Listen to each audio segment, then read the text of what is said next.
Hi everyone. Um, I'm Arya. I come from Mainland China. I lived and studied there for 22 years. And then I moved to Hong Kong to study first. I got my master's degree there. My dream was to become a government employee in Shenzhen, but guess what? That year completely changed me. I ended up found a job in Hong Kong, and I lived and worked there for 7, 8 years. Um, at that time, because of some personal reasons, I actively looked for internal transfer to Singapore. Luckily, there was a job vacancy, and I passed the interview. I got my EP. Now here I am in Singapore. I have lived here for 1.5 years. Um, so I think my overall feeling of living in Singapore is a bit challenging, complicated, I would say. For the first period of living in Singapore, it was kind of a honeymoon. Um, it's a new country, a new life. Everything was new, so I felt excited. Um, but now, after over a year, I still like it, but it's not as perfect as I imagined. Um, like because number one, I think it's a bit hard to maintain a long-term friendship here because Singapore is kind of like a station. People come here, work, study, and then people go. I met very good friends for my daily life and at work, but both of these two groups left. I mean, my living like my friends in life left Singapore. My co-workers left the company. I mean, we are still friends. It's just we can't hang out as frequently as before. People come and go. It's what it is.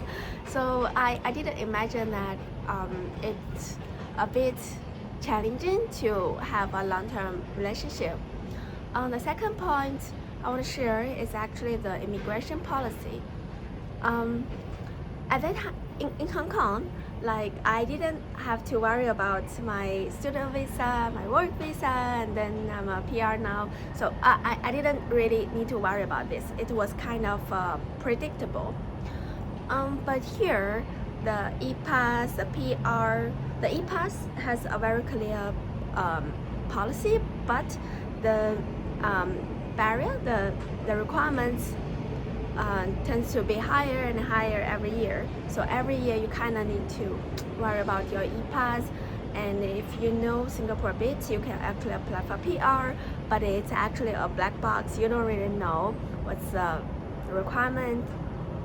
At my age, like it's a bit, it's actual pressure, I would say, to when you plan your future, you actually don't know do you have the right to stay here. The last but not very least point I want to share is actually the weather. Um, I come from Hong Kong, right? Like I lived in Hong Kong for 7, 8 years. I'm very used to Hong Kong weather now, but it's still requires some energy to adapt to Singapore weather because it's hot for the whole year. I just want to share a funny story.